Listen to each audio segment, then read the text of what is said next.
Welcome all, this is Bharathi. நம்ம Sunday special என்னன்னு பார்க்கலாமா?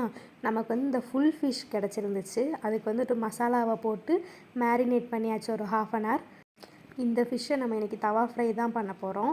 தோசை பேனில் ஆயில் விட்டு ஃபிஷ்ஷை எடுத்து மீடியம் ஹீட்டில் ஃப்ரை பண்ணணும். அப்படின்னா தான் வெளியிலையும் உள்ளேயும் நல்லா கிறிஸ்பியாக கிடைக்கும். நமக்கு ஆயில் ஃப்ரையோட தவா ஃப்ரை வந்துட்டு பெஸ்ட் எப்போவுமே ஃபிஷ்ஷுக்கு. ஃபிஷ்ஷை நல்லா டபுள் சைட் பெரட்டி போட்டு ரோஸ்ட் பண்ணிக்கலாம்.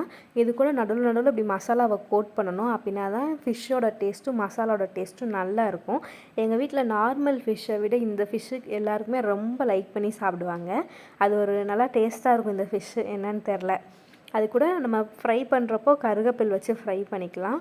அப்படி மட்டும் ஃப்ரை பண்ணி பாருங்களேன், வேறு லெவலில் இருக்கும். இது சைடில் ஃப்ரை ஆகியிருக்கட்டும், நம்ம போய் சாப்பிட்றதுக்கு ரெடி பண்ணலாமா? ஆப்வியஸ்லி ஒயிட் ரைஸ் தான். ஒயிட் ரைஸை நம்ம வச்சுக்கலாம். இது கூடவே எங்கள் அம்மா இன்றைக்கி செஞ்ச ரசம் வந்து எனக்கு பிடிக்காது, இருந்தாலும் நம்ம அதை தான் சாப்பிட்டாகணும், வேறு வழி இல்லை.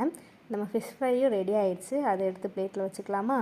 என்னை பொறுத்த வரைக்கும் ஃபிஷ் ஃப்ரை பண்ணுறதை விட அந்த ஃப்ரை பண்ணி முடிச்சதுக்கப்புறம் அதை கீழே விழாமல் பிளேட்டில் வைக்கிறது தான் பெரிய டாஸ்க்காகவே இருக்குது.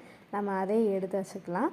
இது கூடவே நம்மக்கிட்ட இன்னொரு ஐட்டமும் இருக்குது. அது என்னென்னா மட்டன் கிரேவி தான்.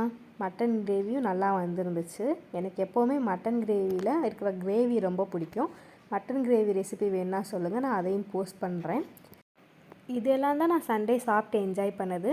உங்கள் எல்லாருக்கும் நான் இந்த மாதிரி வீடியோஸ் பண்ணுறதெல்லாம் பிடிச்சிருக்கா இல்லையான்றதை லைக் அண்ட் கமெண்ட் மூலியமாக எனக்கு சொல்லுங்கள். அப்போ தானே எனக்கு தெரியும். நான் இன்னும் அழகழகான வீடியோஸோடு உங்கள் எல்லாரையும் மீட் பண்ணுறேன். Take care all.